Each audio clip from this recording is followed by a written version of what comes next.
السلام عليكم ورحمة الله وبركاته، ازيكم عاملين ايه؟ يا رب تبقوا بخير. النهاردة قلت ان احنا نفرز شوية كرنب وننشف الخضرة ونعمل خضرة مجففة. وانا عملتها معاكم قبل كده في فيديو التوابل. بس انا بقى المرة دي جبت كمية وغسلتها ونشفتها، هتشوفوا مع بعض ازاي احنا هنعملها. بصوا كده، انا جبت الكرنب. هو الكرنباية اليومين دول كده هي صغيرة، انا عاملة الكرنب ده بقالي اكتر من 10 ايام. يعني جبته كده زي ما انتوا شايفين. بشيل بقى طبعا الورق اللي مش نضيف خالص من بره، ببتدي ان انا اقورها. لما بتكون صغيره كده بطلع الحله الشاورما الكبيره وبغلي فيها ميه لخزين الكرنب، علشان خاطر نبتدي ان احنا نحطه في الفريزر. لازم نحط الميه بتغلي والكرنب ده ينزل في الميه السخنة، يطلع على طول في مية ساقعة عشان نوقف عملية السلق بتاعته. لكن لو فضلنا سايبينه نحطه على بعضه سخن على سخن مش هيستوي وهيتهري مننا جدا. فاحنا لازم نعمل ايه؟ نجيب المية ونخليها تغلي وبعد كده ننزل فيها بمعلقة كمون ومعلقة سكر، مش هنحط ملح خالص. السكر هو اللي هيخلي الكرنب ما يجلدش، يعني ما يفضلش يشد كده. والتفريز الكرنب دوت هو ليه طريقة تانية خالص يعني. بصوا كده، انا ببتدي ان انا اسلقه واشيله واحدة واحدة من المية، وارجع احطه في مية ساقعة وارجع اشيله اخليه يتصفى عادي خالص. هنا كنت بدأت ان انا اقطعه بالتقطيع اللي انا عايزاه. ممكن ان انتي تسيبيه كده ملفوف مبروم، او ان انتي تقطعيه وتحطيه على بعضه. انا هسيبه كده مبروم لاني هحطه في كيس، فعايزاه يكون يعني محكم كده مع بعضه. والسلق بتاعه يا دوبك بنحطه في المية السخنة، بتعدي من 1 لحد 10. بتشيليه بتحطيه في المية الساقعة. المية السخنة هنحط فيها معلقة كمون ومعلقة سكر، تمام، عشان يطلع حلو ومش يجلد معاكي لما تحطي عليه الشوربة. خلاص كده انا كنت قطعته وابتديت ان انا احطه في اكياس الفريزر و... وخلاص كده هبتدي ان انا احفظه. افضي منه، صفي منه طول ما انا بقطع احطه على مصفى عشان خاطر يبتدي ان هو يصفي منه المية خالص.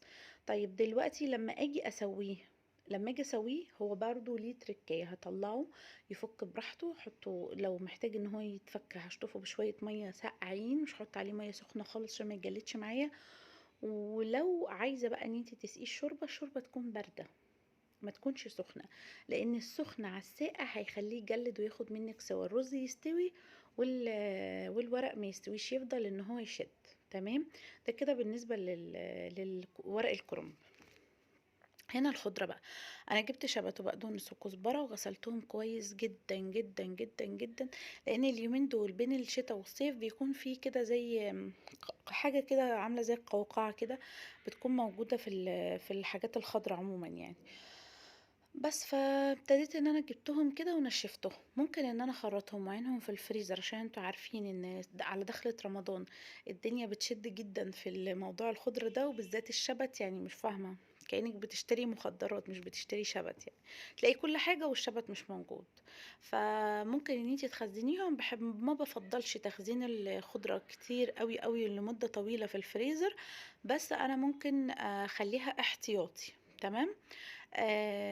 وهنا خلاص بصوا انا بجففها كويس جدا. انا عندي كمان المنشفة بتاعه الملوخية، ممكن اجففهم فيها، بس انا حبيت ان انا احطهم كده على حاجة نظيفة واسيبهم ينشفوا ويتعرضوا للهواء براحتهم. خلاص كده هما بالنسبة لي نشفوا. هبتدي ان انا ادخلهم الميكروويف. كل مايكرويف على حسب، ممكن تدخليهم اول 10 دقايق وتلاقيهم طريوا، بس يعني فقدوا المية بس هما لسه تراي كده وبيخسوا. وممكن تحطي على حسب الميكرويف بتاعك، يعني خلاصة الحوار كله على حسب الميكرويف بتاعك. ممكن كمان ان انا احطهم في الفرن واخليهم ان هم يتحمصوا في الفرن، برضو دي طريقة كويسة جدا. هو يا اما الفرن يا اما الميكرويف. بعد ما يتجففوا شايفينهم طلعوا حبة صغيرين ازاي؟ مش دول الطبق اللي تحت اهم، بصوا طلعوا حبة صغيرين خالص، يعني شوية كتار اللي هلكوني في الغسيل دول، بصوا في الاخر طلعوا شوية صغيرين. هبتدي بقى ان انا اخدهم اطحنهم وحبة حبة كده واسيبهم موجودين عندي في البرطمان. طب احنا هنعمل فيهم ايه؟ هنعزز بيهم الطعم بس لخلطة المحشي، لكن مش هيغنونا عن ان احنا نحط خضرة فريش. تمام كده خلاص. بصوا انا طحنتهم، شايفين الكمية دول كلهم؟ دول في حدود ب10 جنيه خضرة. بصوا طلعوا شويه دول. بس هو دلوقتي بكل حاجه بتتباع بره، بس بصراحه وللامانه الحاجه بره مش نظيفه خالص. انا جبت كمون طلع كله طينه، يعني طلع مش حلو خالص. طبعا دي الطماطم دي، يعني البروفايل بتاع كل اسبوع لازم اجيب طماطم واغسلها كويس وانشفها وابتدي ان انا انضفها. انا بقور الحته اللي في النص دي، بقورها كويس جدا، وبعد كده احطها في الحلل، وارش عليها رشه بسيطه من السكر وحبه ميه صغيرين جدا جدا، يعني بالمعالق كده بتاع 4 5 معالق ميه، عشان هي بتفقد ميه كتير. بس اول ما بتولعي عليها النار بتبقى الحله لسه ناشفه، فممكن تتحرق من تحت وتلزق، فاحط لها بس يعني ايه بق ميه كده بس خلاص. هي اول ما بتستوي انا باخدها وبضربها كده بالهاند بلندر، وبعد كده اسيبها لسه تاني تشتغل عليها النار علشان خاطر تتبخر منها المية وتبقى معايا صلصة مركزة. مش عايزة انا اعين طماطم كده كتير في الفريزر. في ناس ما بتحبش تعين الطماطم متسبكة، ممكن ان انتي تضربيها وتديها غلوتين على النار، تصفيها وتديها غلوتين 3 على النار وتعينيها كده، ولما تطلعيها لاي طبيخ انت عايزاه تبتدي ان انت تسبكيها.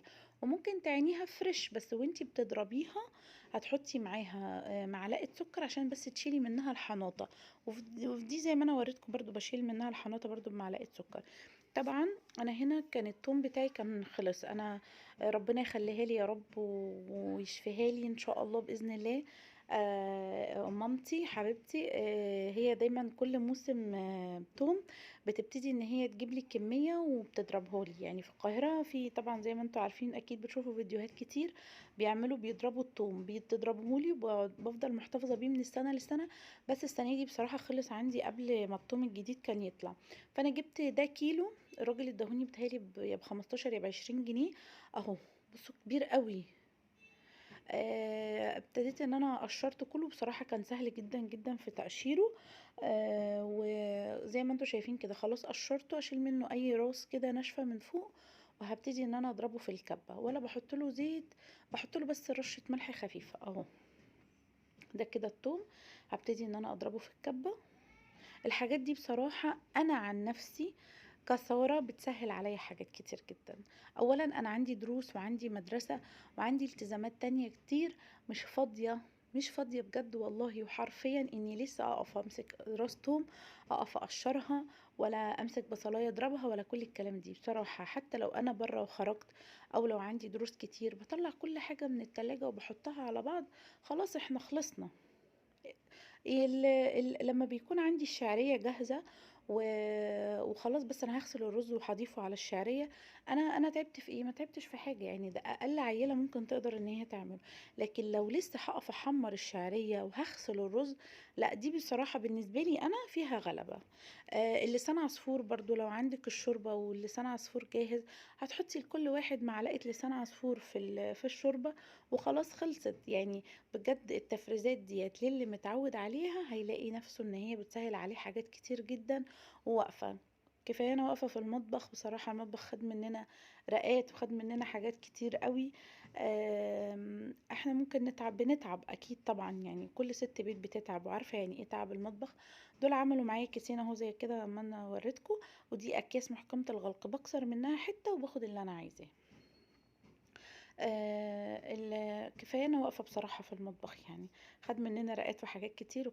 وكمان في رمضان الدنيا بتكون مهلكه جدا، صيام تفضلي واقفه على رجليكي والدروس والمدرسه والعيال والطلبات والغسيل، لا بيكون في فيلم بصراحه. وكل ما العيال بتكبر كل فعلا مهمومهم بتكبر. ربنا يخليهم لينا يا رب ويبارك لنا فيهم وفي عمرهم ان شاء الله. طبعا برضو انا كده بفرم بصل زي ما قلت لكم قبل كده.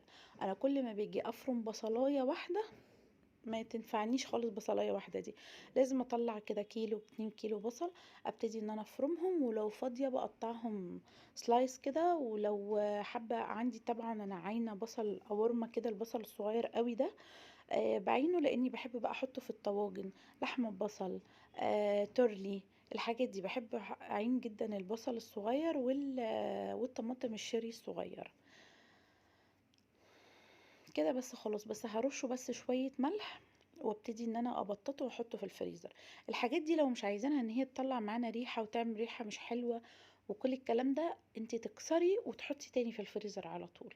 الحاجات دي ما يلمسهاش مية، ما يلمسهاش هوا، كل الكلام دوت. وانتي كده بتعينيه في كيس محكم الغلق حلو جدا. عايزة تعيني في برطمانات اللي يريحك، عايزة تعيني في اكياس تلاجة.